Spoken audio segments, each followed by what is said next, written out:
স্বাগত। আজকে বাংলাদেশে আপনাদের সঙ্গে আছি আমি খালেদ মহিউদ্দিন। রাষ্ট্র সমাজ জনগণের স্বার্থে আইন সুবিচার নিশ্চিত করতে জরুরি। আইনের স্বচ্ছতা প্রমাণ থাকা সত্ত্বেও ছাড়া পেয়ে যাচ্ছে অনেক অপরাধী।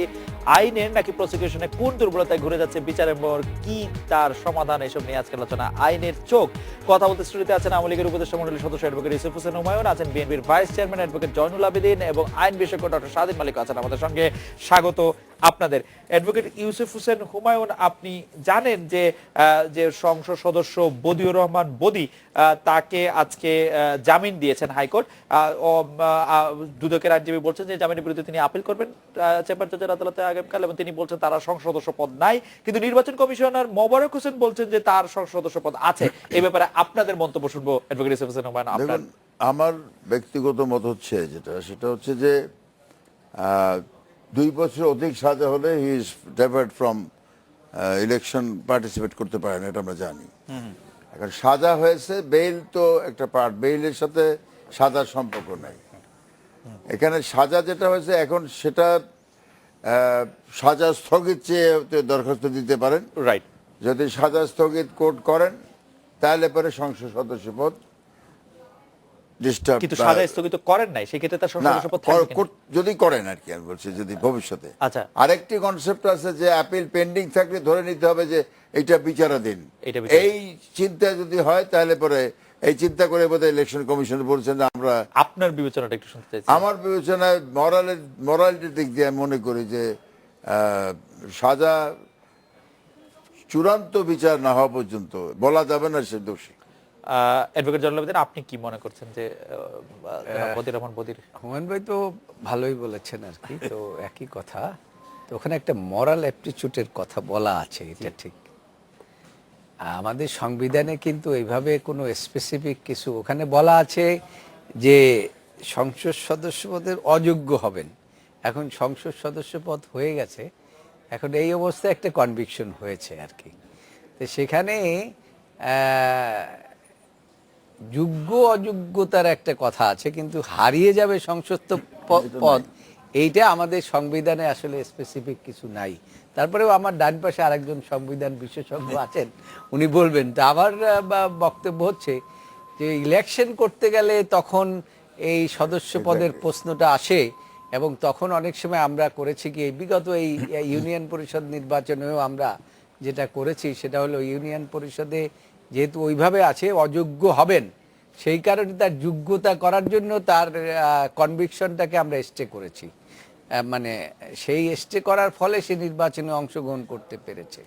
কিন্তু এখানে এই যে আমাদের এই সংবিধানের মধ্যে এই পর্যন্তই আছে 66D-তে, সম্ভবত আর্টিকেল 66D-তে বলা আছে যে তিনি সংসদ সদস্য পদের যোগ্য হবেন না যদি তিনি 2 বছরের অনধিক 2 বছরের হন আর কি, কমপক্ষে আর কি।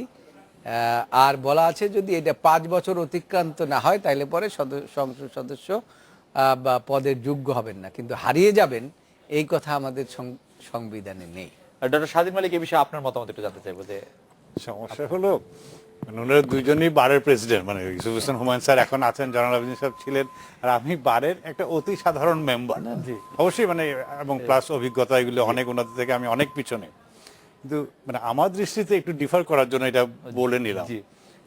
আমরা কি চাইবো যে চোর, ডাকাত, ঘুষখোর, দর্শনকারী এরা আমাদের সংসদ ভরে থাকুক? গুলি করে মেরে ফেলতেছে, বাচ্চাদের পায়ে গুলি করছে, আছে না, মানে হত্যা মামলা হচ্ছে, এইসব মানে মোরালি আমরা কি এটা সংসদ চাইবো যেখানে এখন ধরেন 3 জন আমাদের সাজাপ্রাপ্ত মন্ত্রী আছেন, 3 জন যাদের কোর্ট বলেছে তারা দোষী। মানে আমরা যদি চাই যে সংসদ এইসব লোকে ভরিয়ে ফেলবো এবং পলিটিক্যাল পার্টিও এইসব ধরনের লোককে নমিনেশন দেবে, পরে তারা আইনে কোথাও ফেসে গেলে আমরা বলবো না এটা ঠিক আছে। আমরা যদি ওইরকম সংসদ চাই তাহলে আমার কিছু বলার নাই। আর আমার মনে হয় না দেশ এরকম একটা সংসদ চায়। এবং তখন এটা আমরা একটা উদ্দেশ্য, আইনের অনেক সময় ব্যাখ্যা একটা হয় একটা সামনে উদ্দেশ্য রেখে, এটা অ্যাকচুয়ালি নিউট্রাল বলে কিছু নাই যে এই আইনটা কি করতে কি উদ্দেশ্যে হয়েছিল, আমাদের উদ্দেশ্যটা কি।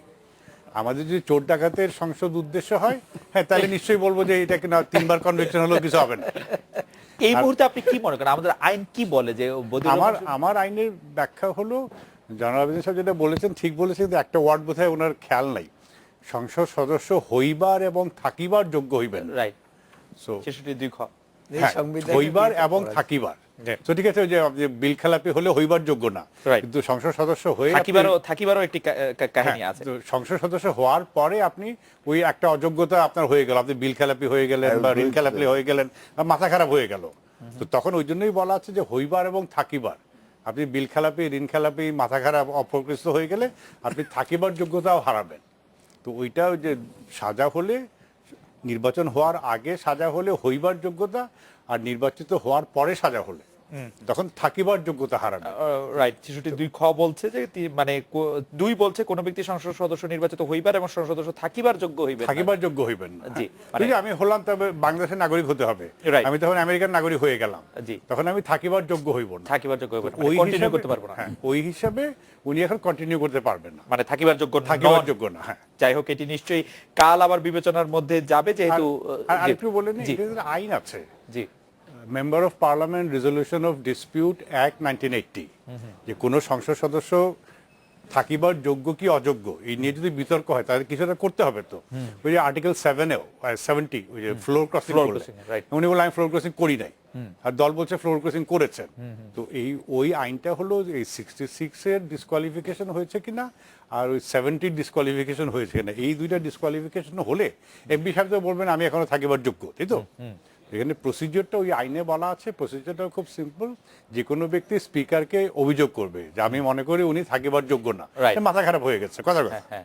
তো তখন স্পিকার ওইটা যদি আপাতদৃষ্টিতে মনে হয় যে এখানে অভিযোগের সত্যতা আছে বা এটা বেসিস আছে, তখন স্পিকার এটাকে নির্বাচন কমিশনে পাঠাবেন নির্বাচন কমিশনের সিদ্ধান্তের জন্য। এবং ওখানে বলা আছে থেকে মনে নাই 30 বা 45 দিনের মধ্যে নির্বাচন কমিশন অভিযোগকারী এবং সংসদ সদস্য সবাইকে ডেকে এটা শুনানি করে একটা সিদ্ধান্ত নিবে, এবং ওই সিদ্ধান্তে তারা যদি বলে যে এখন অযোগ্য, ওই সিদ্ধান্তটা স্পিকারকে জানাবে, স্পিকার সেই অনুযায়ী মানে চূড়ান্ত পদক্ষেপ নেবে, অর্থাৎ ওই আসন শূন্য ঘোষণা করবে, অথবা বলবে না ঠিক আছে তার বিরুদ্ধে অভিযোগ আসছিল কিন্তু সে থাকিবার যোগ্য। সেই ক্ষেত্রে কি নির্বাচন কমিশনার যে মোবারক হোসেন উনি যে কথা বলছেন সেটি তো মানে আপনার কথার একো করছেন উনি অনেকটা। সংবিধান ও নির্বাচন আইনে কারো সদস্যপদ শূন্য হলে সে বিষয়ে সংসদের নির্দেশনা পেলে কমিশন ব্যবস্থা নেবে। হ্যাঁ, ওইটা ওই আইনে বলা আছে, ওই আইনটা যেহেতু প্রয়োগ হয় না, মানে আমাদের জি, একবার আমি বা সে দুইবার কথাই প্রয়োগ বলতে হয়েছে। চাচ্ছি। যে সংবিধান মানে যদি ওই যে মেম্বার অফ পার্লামেন্ট ব্র্যাকেটে রেজলিউশন অফ ডিসপিউট অ্যাক্ট 1980, তাহলে সেই ক্ষেত্রে তো সেখানে এই সেই- প্রসিজিওরটা বলে দেওয়া আছে। অ্যাডভোকেট ইউসুফ হোসেন হুমায়ুন, আপনি জানেন যে কলেজ ছাত্রী যে বুশরা হত্যার আসামিরা খালাস পেয়েছে, এর মধ্যে শওকত আহমেদ ও কবির আহমেদ এম এ কাদেরের শ্যালক। এম এ কাদের হচ্ছেন ঢাকা মহানগর আওয়ামী লীগের ত্রাণ ও সমাজ কল্যাণ সম্পাদক। সেই জন্য অনেক প্রশ্ন উঠেছে যে এতে দলীয় প্রভাব খাটিয়ে তারা মুক্তি পেলেন কিনা। আমাদের এখানে ডক্টর শাহদিন মালিক আছেন, তাকে আমি একটু কোট করতে চাই। তিনি বলছেন, আমি কোট করছি তাকে, অন্তত সরকারের যেমন মন্ত্রী সংসদ বা সরকারি দলে কেউ জড়িত থাকলে বিচার হবে না, এটি মোটামুটি নিশ্চিত। এটা তার ব্যক্তিগত মত হতে পারে। আমার প্রশ্ন হচ্ছে যে বিচারক বিচার করেছেন, জি কিসের উপর বিচার করেছেন? জি এখন সাক্ষী প্রমাণ যদি না আসে, জি অর্থাৎ একটা ঘটনা আসামি ঘটিয়েছে, Right. সেই ধরনের কোনো সাক্ষী প্রমাণ যদি না আসে, যেটাকে নীল এভিডেন্স বলি, নো Right, এভিডেন্স, right. সেক্ষেত্রে বিচারক তো জোর করে সাজা দিতে পারবে না, Right. Regardless of political affiliation. Absolutely. কিন্তু এই যে সাক্ষ্য প্রমাণ আসলো না, সেটা তো রাষ্ট্র, তার জন্য আমরা রাষ্ট্রকে দায়ী করবো কিনা? সেরকম আপনি দেখেন এই যে মানবতা বিরোধী বিচারের সময় যে সাক্ষী সুরক্ষা আইন, সেটা কিন্তু আছে, এবং এটা প্রসিকিউশনের দায়িত্ব যদি মনে করে সাক্ষী আসতেছে না ভীতির কারণে বা Absolute failure of- প্রভাবিত হওয়ার জন্য, সেইখান থেকে কিন্তু ব্যবধান আছে তাদের আনার জন্য কিন্তু করবে। এটা অ্যাবসলিউট ফেলিয়ার অফ প্রসিকিউশন। না, ফেইলিয়ার প্রসিকিউশন যদি তারা ফেইল করে, যে তারা মনে করে সাক্ষী ভীতি প্রদর্শন করছে বা তারা অন্যভাবে প্রভাবিত হচ্ছে, তাইলে পরে প্রসিকিউশন ইচ্ছে করলে তাদেরকে পুলিশ করে কোর্টে আনার ব্যবস্থা করা যেতে পারে। পুলিশ হেফাজতে আসবেন, সাক্ষীতে চলে। এটা মানবতার বিরোধী ট্রায়ালে এই 2-3 বছরের মধ্যে হয়েছে এখানে। অ্যাডভোকেট জয়নুল আবেদিন, এই বিষয়ে আপনি কোনো মন্তব্য না, করবেন? আমার মন্তব্য হচ্ছে যে প্রসিকিউশনের ব্যর্থতা অনেক সময় আপনার মানুষ বিচার পায় না। আমাদের দেশের যে আইন আছে, কিন্তু যে সাক্ষীকে কিভাবে আনতে হবে সেটার জন্য আইন আছে, কিন্তু সেই আইনের প্রয়োগটা যথাযথভাবে হয় না। যে কথাটা আপনি প্রথমে বলেছেন যে সরকারি দলের লোকেরা থাকলে সেখানে ডক্টর স্বাধীন মালিকের কথা না এই আমি তাকে উদ্ধৃত করেছি। স্বাধীন মালিক আমি অবশ্য কথাটি ঠিক মনে করি। আপনি দেখেছেন আমি কথাটি ঠিক মনে আপনি করি। দেখেছেন যে আমরা দুজনে একভাবে বলেছি স্বাধীন মালিক, আমি আগেই বলেছি উনি এটা নিয়ে একটু বেশি ঘাটাঘাটি করেন। তো স্বাধীন মালিকের কথাটাই আমাকে বলতে হচ্ছে যে আমাদের দেশে বিচারকদের আমি দোষ দেব না, বিষয়টি হচ্ছে প্রসিকিউশন তার প্রকৃত দায়িত্ব পালন যদি না করে তাহলে বিচারকরা কি করবেন? বিচারকদের কাছে evidence- বদি যেটা একটু আগে প্রথমে ওপেন করলেন, তার সাথে কি করবে? He is a member, sitting member of the parliament. একটি দল করে, দলের একটি শীর্ষ পর্যায়ে আছে না, ওইটার সাথে হুমায়ুন ভাই মিলানো যাবে না এই কারণে ওখানে তার যে ইনভলভমেন্টটা, সেই ইনভলভমেন্টটা কিন্তু ডকুমেন্টারি এসে গেছে, এবং যে তার যে স্ম্যাকডেনের কানেকশনটা, সেই ডকুমেন্টও আসলে অস্বীকার করলেও কিছু আসতে যেত না না সরকারের। কিন্তু সেখানে কিন্তু ঠিকই ওখানে দেখেন, ওখানে উনি তো মেম্বার অফ পার্লামেন্ট, তারপরে ওখানে যে এইটার সাক্ষী দেওয়ার জন্য লোক কিন্তু এগিয়ে এসেছে, এবং সেটা কিন্তু জোর করে যতটা সাক্ষীর উপর মামলা হচ্ছে তার চেয়ে বেশি কাগজপত্রের উপর মামলা হচ্ছে। ডকুমেন্টও আছে, এবং কাগজপত্র আছে। কিন্তু এই যে হত্যা মামলাটার কথা আপনি বললেন, সেখানে যেটা আবার স্বাধীন মালিক সাহেবও বললেন, সেখানে মূল বিষয়টি হচ্ছে যে প্রসিকিউশনকে আদালতের সামনে সাক্ষী হাজির করতে হবে।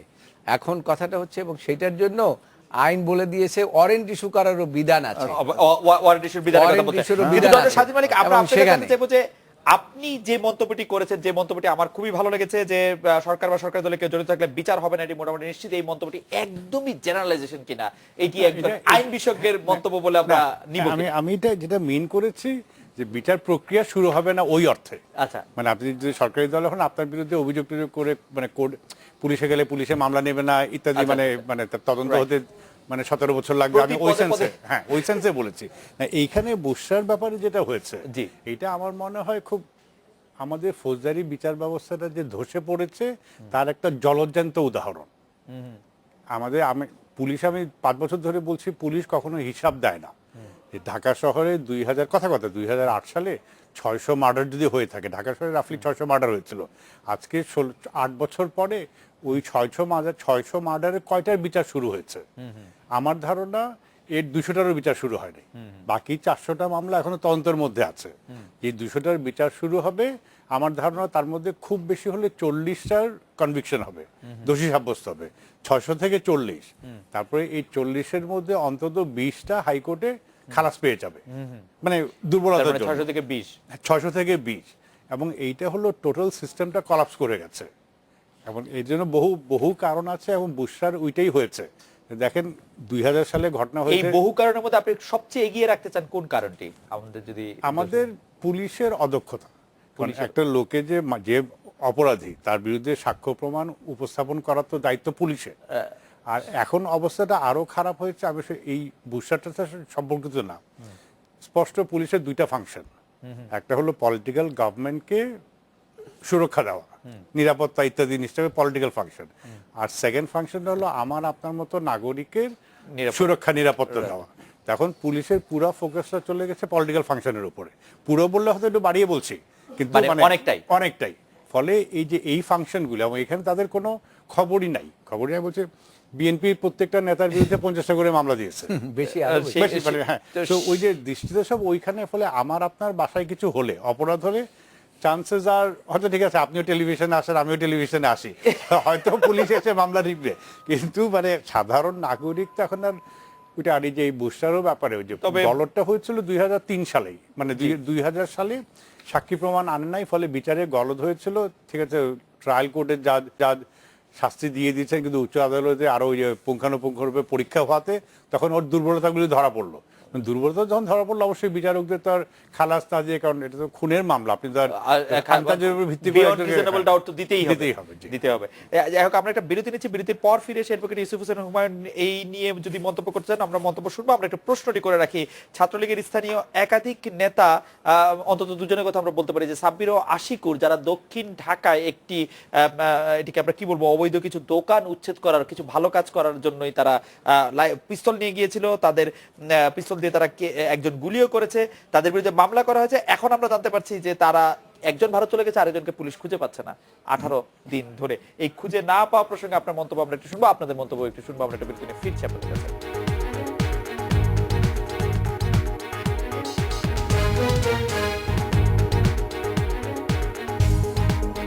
ফিরে এলাম আজকের বাংলাদেশে। Advocate Yusuf Hossain Humayun, revolver licence ছাড়া যে রিভলভার ও পিস্তল নিয়ে সাব্বির ও আশিকর ছাত্রলীগের দুই সাবেক নেতা, তারা যে পিস্তল উঁচিয়ে ভালো একটি কাজ করতে গিয়েছিল, ভালো কাজ করতে গিয়েছিল, পুলিশকে সহায়তা করতে গিয়েছিল, তাদেরকে পুলিশ খুঁজে পাচ্ছে না। বিষয়টি কাকতালীয় কিনা? কেউ বলতে তারা বিদেশে চলে গেছে, আর 18 দিন ধরে তাদের কোনো খোঁজ নেই। দেখুন, আমি যেটা আমার দৃষ্টিতে যেটা, সেটা হচ্ছে যে ছাত্রলীগ তারা করতেন এবং তারা ওইখানে মিশন যেটাই হোক না কেন, ওই উচ্ছেদ অভিযানের পক্ষে হোক আর বিপক্ষে হোক, এটা সেটা প্রশ্ন না। তার ওখানে যাওয়াটার কথা না, is not suppose to go দেয়ার।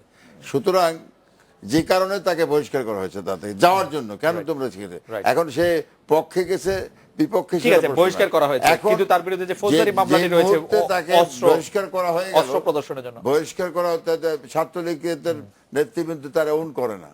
এখন তার ব্যক্তিগত পর্যায়ে যদি অদৃশ্য হয়ে যায় বা আত্মগোপনে যায়, সে তাদের ব্যাপার। এবং আইন শৃঙ্খলা বাহিনী খুঁজে বের করার চেষ্টা করছে। এবং আপনি লক্ষ্য করছেন একটি লোক পালিয়ে গেছিল জেলখানা থেকে, আর কোর্ট থেকে, তাকে কিন্তু ধরেছে। কাজেই একটু অপেক্ষা করতে হবে, হয়তো তারা অবশ্যই তারা ধরা পড়বে আইনের আশ্রয় নেবে। অ্যাডভোকেট জয়নুল আবেদীন, আপনারা বলছেন দেশে আইনের শাসন নেই, কিন্তু আমরা দুজন এমপিকে কারাগারে থাকতে দেখছি। একজন মন্ত্রীর জামাই, তিনি এখন কারাগারে আছেন। তো কোন সময় আমরা এরকম দেখেছি কিনা যে ক্ষমতা বা মানে ক্ষমতাসীন দলের সিটিং এমপি এরকম কারাগারে আছেন? কেউ একজন মানে বদি আছেন দুর্নীতির দমন কমিশনের মামলায়, টাঙ্গাইলের এমপি রানা আছেন খুনের মামলায় অভিযুক্ত হয়ে। সেটি কি আপনি ভালো আইনের শাসন বলবেন কিনা? ওই একটা কথা বলতে হয় যে ওই খুন করলে তো জেলে যেতেই হয়, তার কারণ খুনি, স্মাগলার এরা পার্লামেন্টে থাকতে পারে না, এটা স্বাভাবিক আর কি। এই বছর যারা পার্লামেন্টে আছে তারা এরকম ঘটনা তো ঘটাইতেই পারে এবং তাদের স্থান তো জেলখানায় হতেই পারে। এইটার মধ্যে যে আইনের শাসনের সাথে কোনো সম্পর্ক আছে বলে সরকার আমি চাইলে তো অস্বীকার মনে করতে করি পারতো। না। সরকার চাইলেও এদেরকে বাঁচাতে পারবে না, কারণ জনরোষ থেকে মানুষকে সবসময় বাঁচানো যায় না। হয়তো বাট কিছুদিন ঢেকে রাখা যায়, যেমন ওইরকম, যেমন আপনি দেখেছেন যে কিছুদিন আগে যে মেম্বার অফ পার্লামেন্ট এসে সই করে গিয়েছে, সরকার দেখেও দেখে নাই, তাকেও গ্রেফতার করা হয়েছে। না তখন দেখে নাই, সাবসিকুয়েন্টলি যখন আমাদের মানে অর্থাৎ মিডিয়ার বিভিন্ন রকম চাপের মুখে দেখলো যে না, আর গ্রেপ্তার না করে পারা যায় না। সেই জন্য এই জিনিসগুলো ওইটার সাথে মিলাইলে চলবে না যে খুব আইনের শাসন আছে সেই কারণে মেম্বার অফ পার্লামেন্ট গ্রেপ্তার হয়েছে, সেইটা বলা যাবে না। ডক্টর সাদিক মালিক, এই বিষয়ে আপনি মন্তব্য করতে চাচ্ছেন? না, এই যে মানে হ্যাঁ, 2-4 জন তো গ্রেফতার হবে, বাট আমার যেটা, আমি এই অর্থেই বলেছিলাম যে সরকারি দলের সাথে সম্পৃক্ত হলে সহজে আইনের আওতায় কেউ পড়ে না। মানে আজকাল তো দেখেন, মানে খুব খুব কথাটা খারাপ শোনাবে, প্রায় খবর থাকে যে অমুক জায়গায় বা অমুক কিছুতে আধিপত্য বিস্তার নিয়ে ছাত্রলীগের দুই দলের সংঘর্ষ, কখনো আহত হচ্ছে, কখনো লোকও মারা যাচ্ছে, আওয়ামী লীগের দুই দলের বা আওয়ামী লীগের দুই দলের বা ছাত্রলীগে বেশি আসছে আর কি। হ্যাঁ, তো এটা তো অ্যাবসলিউটলি আধিপত্য বিস্তার নিয়ে বিলাত আমেরিকায় দেখেছি বা অন্যান্য দেশে মারামারি করে দুইটা ক্রিমিনাল গ্যাং। সাউথ আমেরিকাতে যে বিভিন্ন জায়গায় মানে বস্তিতে আধিপত্য বিস্তার নিয়ে, এটা হলো ক্লাসিক ক্রিমিনাল গ্যাংদের কাজ। মানে এখানে স্মাগলিং কন্ট্রোল করা, ওখানে চাঁদাবাজি কন্ট্রোল করা, হোয়াটএভার। তো এখন যেভাবে ছাত্রলীগের খবর আসছে, এখন তো বোধহয় এটা বলতে হবে যে মানে দুইটা ছাত্র দল ছিল আমি বলছি, কিন্তু এরা তো আর ছাত্রদল ছাত্রলীগ না, এরা হলো ক্রিমিনাল গ্যাং। হ্যাঁ, ক্রিমিনাল। এখন এইটা তো আমাদের এখন ওইভাবেই তাদের ট্রিট করতে হবে, নাহলে যে বন্দুক গুছিয়ে দৌড়াদৌড়ি করে, প্রায় ছবি আসে পত্রিকায়, এটা তো একেবারে ডাইহার্ড ক্রিমিনাল না হলে, সাধারণ ক্রিমিনালও কিন্তু এরকম বন্দুক গুছিয়ে ঢাকা শহরের রাস্তায় মানে ঘুরতে পারে না। হ্যাঁ, এগুলি ডাইহার্ড ক্রিমিনাল গ্যাং। এখন ওদের আমরা রাজনীতি কি জানি, আমাদের শিষ্টাচার বোধ হয় আমরা ওদের নাম দিই Chhatra Dal, Chhatra League, Chhatra Shibir, whatever, but this are actually diehard criminal gangs, criminal অ্যাক্টিভিটির আধিপত্যের জন্য তারা মারামারি করছে। ডক্টর স্বাধীন মালিক, একটু অন্য বিষয় আমাদের দর্শকদের প্রশ্নের প্রেক্ষিতে আপনাকে একটু প্রশ্ন করতে হচ্ছে, সেটা হচ্ছে যে সম্প্রতি গাইবান্ধার গোবিন্দগঞ্জে যে ঘটনা ঘটেছে বা তার আগে নাসিরনগরে যে ঘটনা ঘটেছে, নাসিরনগরের ঘটনা ধারাবাহিকতা এখনো চলছে। আমরা কিছুক্ষণ আগে সবগুলো টেলিভিশন খবর দিয়েছিলাম যে আরেকজন উপজেলার ভাইস চেয়ারম্যানের বাড়িতে আগুন দেওয়া হয়েছে, তার নাম অঞ্জন কুমার দেব। এই ক্ষেত্রে আপনি কার কার ব্যর্থতা দেখেন? রাষ্ট্রের পাশাপাশি সমাজের রাজনৈতিক দলগুলির সবার ব্যর্থতা দেখেন কিনা, এবং আমরা আসলে একটি ভয়ঙ্কর দিকে এগিয়ে যাচ্ছি কিনা? যে আপনি কি মনে করেন, যদি সংক্ষেপে একটু বলেন, আমরা অ্যাডভোকেট ইউসুফ হোসেন হুমায়ুন এবং অ্যাডভোকেট জয়নুল আবেদিনের মন্তব্য জানতে চাইবো। আইনের শাসনের ব্যর্থতার প্রতিফলন। আইনের শাসন ব্যর্থ হয়ে গেলে সমাজ সহিংস হয়ে যায়। যখন যে ছাত্রলীগেরও মারামারি হতে পারে দুই এলাকায়, যে কিন্তু এই ক্ষেত্রে আমরা যদি নাসিরনগরের কথা বলি বা ইয়ের কথা বলি, এই ক্ষেত্রে আমরা কিন্তু দেখছি যে হেফাজতে ইসলামের ব্যানারে এবং হেফাজতে ইসলামের ব্যানার সামনে রেখে আওয়ামী লীগের উপজেলা চেয়ারম্যানরা বক্তৃতা দিচ্ছেন, বিএনপির লোকরাও সেখানে থাকছেন, জামায়াতের লোকরাও সেখানে থাকছে। এই যে প্রবল ঐক্য, যারা দুর্বল তাদের বিরুদ্ধে, যারা অন্য ধর্ম বিশ্বাস করছে তাদের বিরুদ্ধে, সেটাকে আপনি এই প্রবল ঐক্যটা কি করে হয়? এই মানে আপনি যেটা বললেন, আইনের সমাজে দুর্বল সবল সবসময় আছে। আইনের শাসন মানে হলো ওদের মধ্যে একটা ব্যালেন্স রাখা, তাই তো? আইনের শাসন চলে যাওয়া মানে কিন্তু সবলেরা দুর্বলদের প্রতি অত্যাচার করবে, আর হ্যাঁ সংখ্যালঘুরা হলো সবচেয়ে ক্লাসিক দুর্বল। তো এটা হচ্ছে, এটা দুইটা দিক আছে। একটা হলো যে সবলের দুর্বলের উপরে অত্যাচার, আর আমার কাছে মেইন এটা হচ্ছে যে আইনের শাসন ভেঙে যাওয়া। মানে ধরেন আমাদের আইন শৃঙ্খলা বাহিনী যে ক্রস ফায়ারের নামে গত এক যুগ ধরে মানুষ মেরেই যাচ্ছে। দু একটা জাস্টিফিকেশন হতে পারে, কিন্তু যখন মানে আইন শৃঙ্খলা বাহিনী যখন অপরাধের মতো মানুষ মেরেই যাচ্ছে, এর প্রভাব আমি 5 বছর ধরে বলছি সমাজে পড়তে বাধ্য। সেটা একটা প্রভাব হবে যে আমাদের সহিংসতার সমাজ সহিংস হয়ে যাবে। এই জন্য 3 বছরের বাচ্চা 5 বছরের মেয়েকে এখন ধর্ষণ, গণধর্ষণ নাকি খবর আসছে পত্রিকায়। এই যে এটা আমরা একটা সহিংস সমাজ হয়ে যাচ্ছি। সহিংস সমাজ হচ্ছে কিনা, অ্যাডভোকেট জয়নুল আবেদিন আপনি কি মনে করেন যে আমরা আসলে যে আমরা কি চাইছি যে আমাদের দেশটি এরকম শুধু মুসলমানরাই থাকুক এবং আমরা সবাই মিলে, বিএনপি আওয়ামী লীগ সবাই মিলে ওদের ঘরে আগুন দেই, ওদেরকে ওদের মূর্তি ভাঙি? এখানে আমাদের হুমায়ুন ভাইও গিয়েছিল, আমিও ওই এলাকায় গিয়েছিলাম। সেখানে যেটা ওখানে স্থানীয়ভাবে আমরা যেটা জেনেছি সেটা হলো যে এখানে সরকারের পুরোপুরি একটা ব্যর্থতা আছে। কিন্তু ভাঙচুরে সাধারণ অনেক মানুষ অংশগ্রহণ করে, সেই সাধারণ মানুষগুলো কিভাবে অংশগ্রহণ করেছে? সেখানে একটা মিটিং হয়েছে, সেই মিটিং এ প্রিজাইড করেছে কে? সেখানে টিএন উপস্থিত ছিলেন, উপজেলা চেয়ারম্যান সাহেব উপস্থিত ছিলেন। এই যে অভূতপূর্ব মিলন আওয়ামী লীগ বিএনপির যে মিলন, গণপ্রতিনিধিরা যখন উপস্থিত থাকে তো সেখানে সব শ্রেণীর মানুষরাই সেখানে যায় এবং তারা একত্রিত হয়ে, যেটা শুনেছি আমরা যে সেখানে একত্রিত হয়ে গিয়ে একসাথে আওয়ামী লীগ বিএনপি সব লোক ছিল না, ওখানে আওয়ামী লীগ বিএনপি বলে না, বলছে যে ওখানে টিএনও সাহেব দুটি ব্যানার ছিল, সেখানে হেফাজতে ইসলামের একটা ব্যানার ছিল, আহলে জামাত ওয়াস সুন্নাত একটি ব্যানার ছিল। আহলে কি জানি এটা বলেন আর কি, আহলে তো আমি এটা শুনেছি যে একটা আহলের, সেটা আরেক জায়গায়, এক জায়গায় না, কিন্তু there are two meetings, two banners, two meetings, সেখানে তারপরে তারা গিয়ে অতর্কিত হামলা করেছে। এখানে আমি যেটা বলি সেটা হচ্ছে এখানে পুরোপুরি একটা সরকারের ব্যর্থতা। যে কথা স্বাধীন মালিক ভাই বলেছেন যে তো অন্যভাবে যে আইনের শাসন, এই অ্যাকচুয়ালি দিনে দিনে দিনে দিনে একটা এমন একটি অবস্থার মধ্যে আমরা যাচ্ছি। দেখুন, কোনো একটি ঘটনার আজ পর্যন্ত বিচার হলো না। তার কারণ মানুষ যখন বিচার না পায় এবং তখন সন্ত্রাসী, এবং একটি ঘটনা ঘটলেই সেখানে বিএনপি জামাত ঘটিয়েছে, অর্থাৎ ওই যে প্রকৃত যারা দোষী তাদেরকে পার করে দেওয়া হচ্ছে, আড়াল করে দেওয়া হচ্ছে। এই ঘটনা কিন্তু ঘটতে ঘটতে আসছে। এই যে দোষীদের আড়াল করে বিএনপি আওয়ামী লীগ আসলে মানে লাভটা কি, ওর মোটিভটা না, লাভটা ওরা, আপনার এই যে মানুষ যে খুন করে লাভটা কি? মানুষ খুন করে পকেটে টাকা পয়সা হাতায় নেই, কোনো লাভ নাই। মানুষ খুন করা যে কথাটা আমিও বলি, স্বাধীন মালিক সাহেব বলেছেন যে এইতে একটি সময় সমাজের সবকিছু ভেঙে যায়। আপনি জোর করে কিছুদিন ক্ষমতায় থাকতে পারেন, কিন্তু লং টার্ম থাকতে গেলে সেখানে একটা ভায়োলেন্স আসবেই। অ্যাডভোকেট ইউসুফ হোসেন রহমানের কাছে জানতে চাইবো যে আমরা আসলে একেবারেই আইনহীনতার দিকে যাচ্ছি কিনা। অ্যাডভোকেট জয়নুল আবেদিন বলছিলেন যে আমাদের বিচারহীনতা, কোনো কিছুর বিচার হয় না। ডক্টর স্বাধীন মালিকও প্রায় একই কথা বলছেন। আমরা আপনার কাছে শুনছি, একটি বিরতি নিয়ে ফিরে আসি যে এই বিষয়ে আপনার মন্তব্য কি।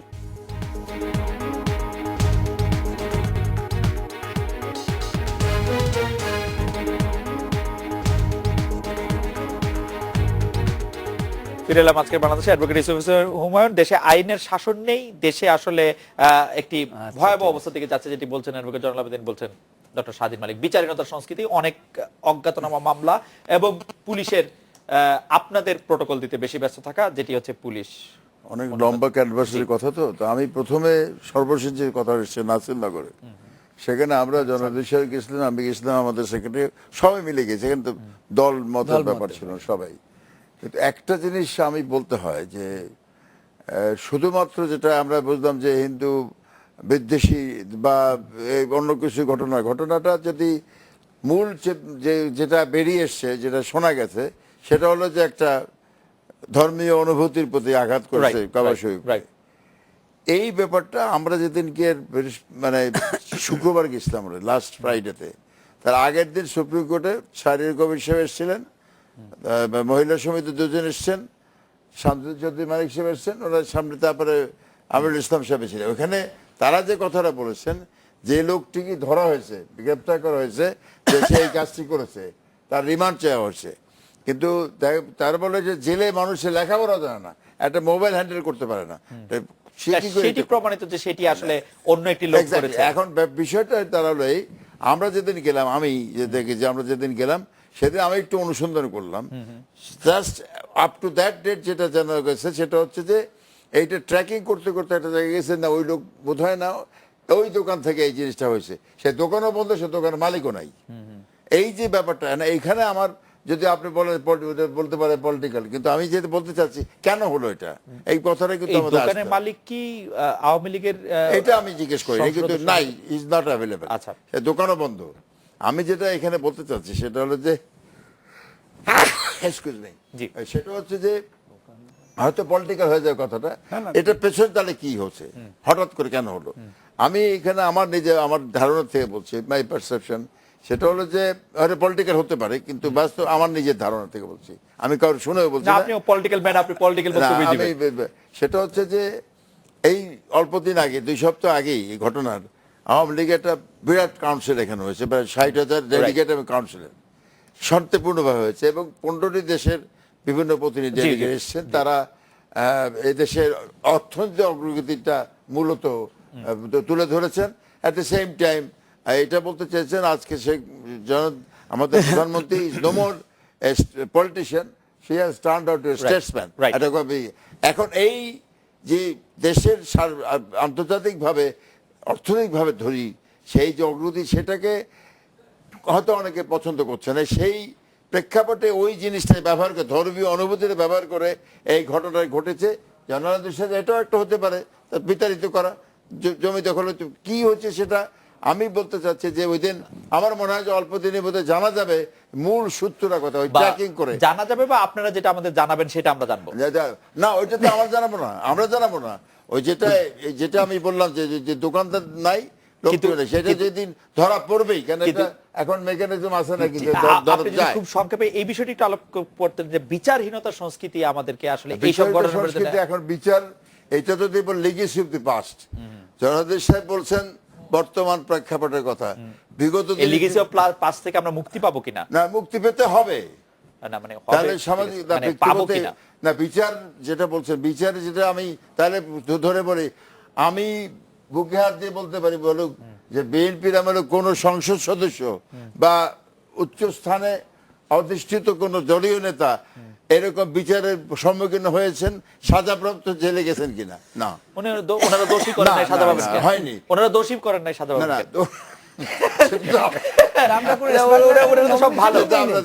সুতরাং এটা বলছে যে আইনের শাসন যতটুকু সম্ভব করার চেষ্টা করছে, কিন্তু সেই কারণে আজ মোদী অভিযুক্ত হয়ে তার সাজা করছেন। ওই রানাকে 2 বছর পরে হলো তাকে খুঁজে পাওয়া গেছে বা খুঁজে পাওয়ার চেষ্টা হচ্ছে, বিচারের সম্মুখীন হচ্ছে। আজকের বাংলা ভাইয়ের মতো তো অবস্থা বাংলাদেশে বাংলিশ বলার মতো লোক আমাদের মধ্যে নাই। অ্যাডভোকেট ইউসুফ হোসেন ওমর, আপনাকে ধন্যবাদ। আমরা একটা বিরতি নিচ্ছি, বিরতি বাংলিশ বলার মতো লোক নাই প্রসঙ্গে মনে পড়লো আমাদের স্বরাষ্ট্রমন্ত্রী খুব ইন্টারেস্টিং কথা একটি আজকে বলেছেন। স্বরাষ্ট্রমন্ত্রী বলেছেন যে না, 2 এমপি বা মন্ত্রীর মধ্যে যে কোন্দলের কথা আপনি বলছেন, সেরকম কোনো কোন্দলের খবর আমি পাইনি, পাইলে আমি প্রধানমন্ত্রীকে জানাইতাম। আমরা একটা বিরতি নিচ্ছি, বিরতি পর ফিরে এসে নির্বাচন কমিশন কিভাবে গঠন করা হবে সেই বিষয়ে আপনার মন্তব্য একটু জানতে চাইছেন, ডক্টর স্বাধীন মালিকের মন্তব্য জানতে চাইছেন যে এটি কিভাবে আসলে করা উচিত। আমরা একটা বিরতি নিয়ে ফিরছি আপনাদের কাছে।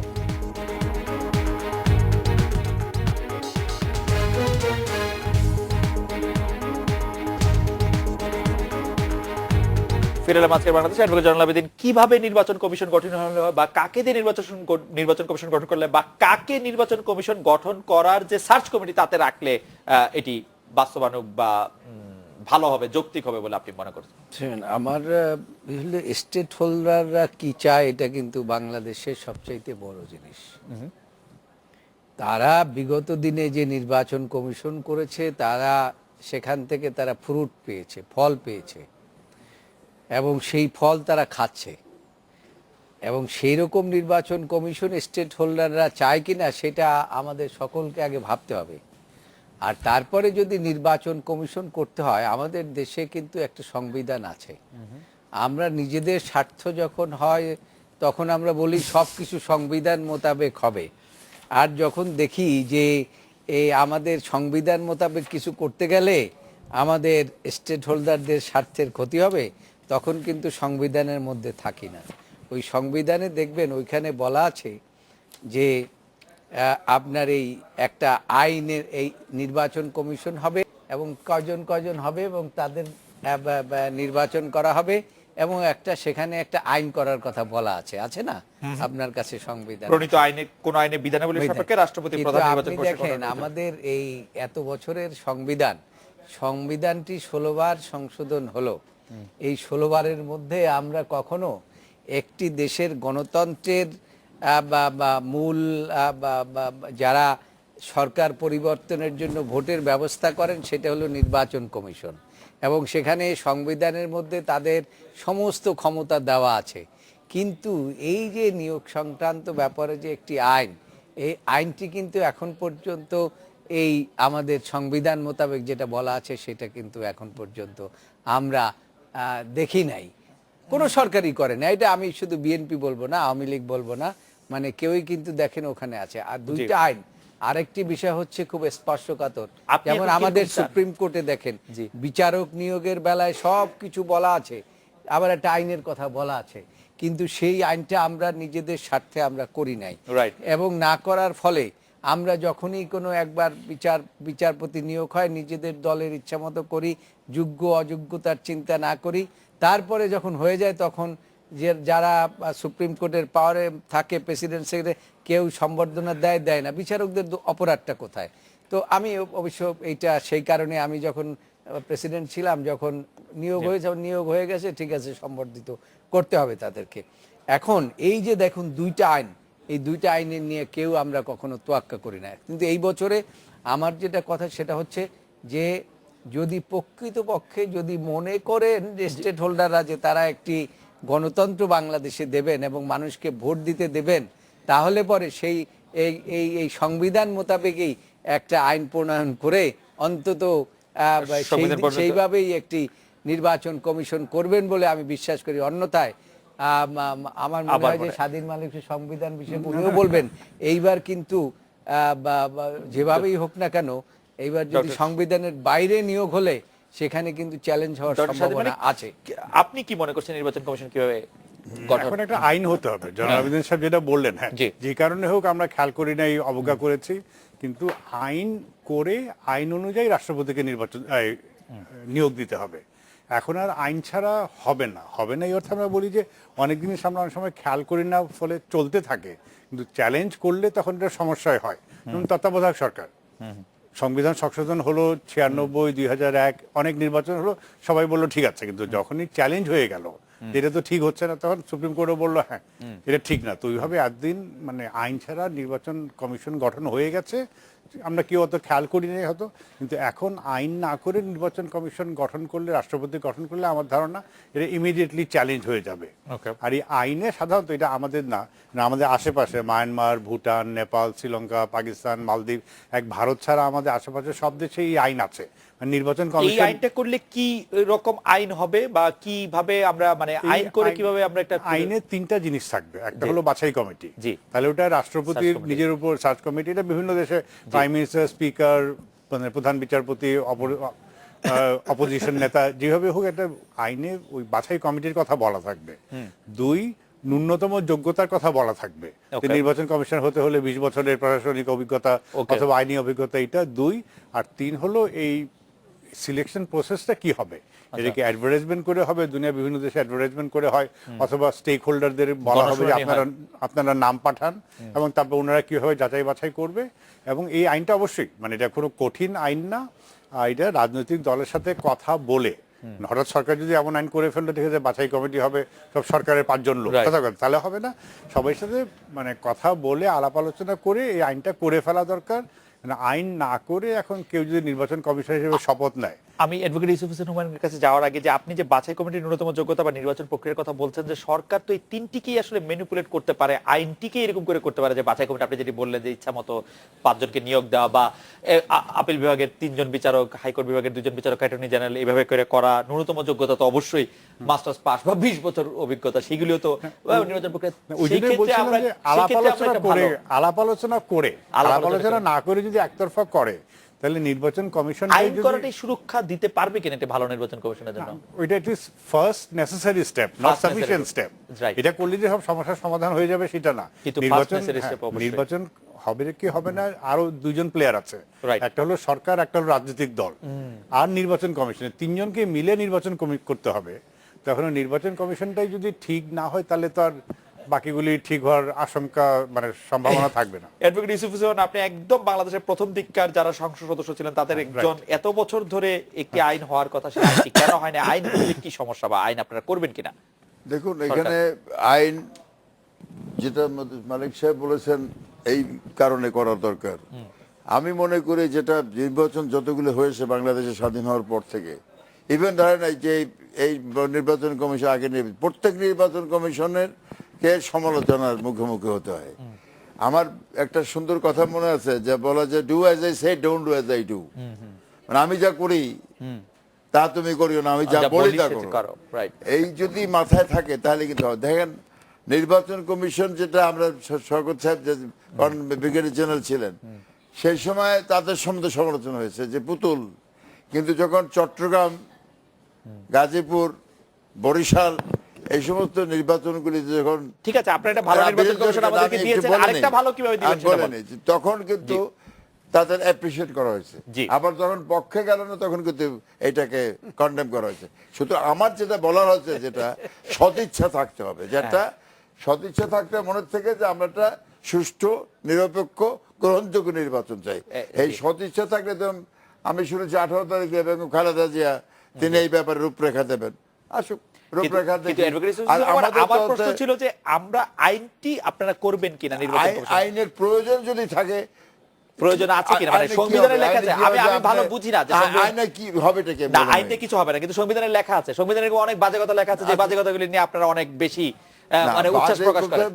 সরি, মানে আমি মানে আমার 14-15 বার সংবিধান সংশোধিত হয়েছে, কিন্তু এইটার কোনো দরকার আপনি দেখছেন না এখন আপাতত? না, আমি বলছি যে প্রয়োজনীয় কথা, কিন্তু প্রয়োজনীয়তা না, প্রয়োজন নাই, শুধু সংবিধানে আছে বলেছেন এই প্রয়োজনীয় কথা আসলে প্রয়োজন নাই, মানে এডমন্ড হিলারির মতো বলতে হয় যে হিমালয়টি শুধু সেখানে আছে বলে আমি বলতেছি যে প্রয়োজনীয় করা যাবে, কিন্তু প্রশ্ন হচ্ছে করো আদৌ সংবিধানে লেখা থাকাটা যথেষ্ট পরিমাণ প্রয়োজন কিনা, মানে প্রয়োজন এনাফ কিনা সংবিধানে লেখা থাকা? সদিচ্ছার কথা বলছি এই জন্য, বিগত 14 সালে নির্বাচনের সময় জিল্লুর রহমান সাহেব মরহুম উনি সার্চ কমিটি বিভিন্ন প্রস্তাবনা দিতে চেয়েছেন, না এটা হবে না। কিন্তু বিএনপির তো হেদায়েত হয়ে গেছে, বিএনপি তো এখন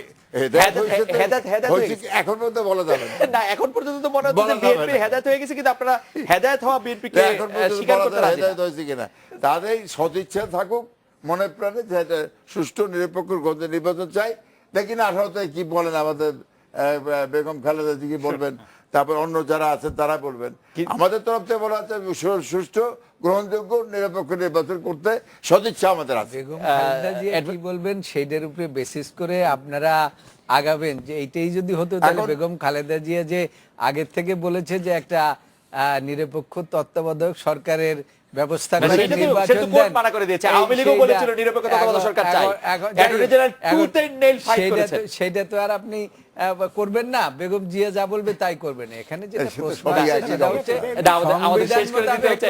অ্যাডভোকেট ইউসুফ হোসেন, অ্যাডভোকেট জনাব ডক্টর সাজু মালিক, আপনাদের অনেক ধন্যবাদ। এই ছিল আজকে বাংলাদেশে দেখা হচ্ছে আগামীকাল এই সময়। শুভরাত্রি।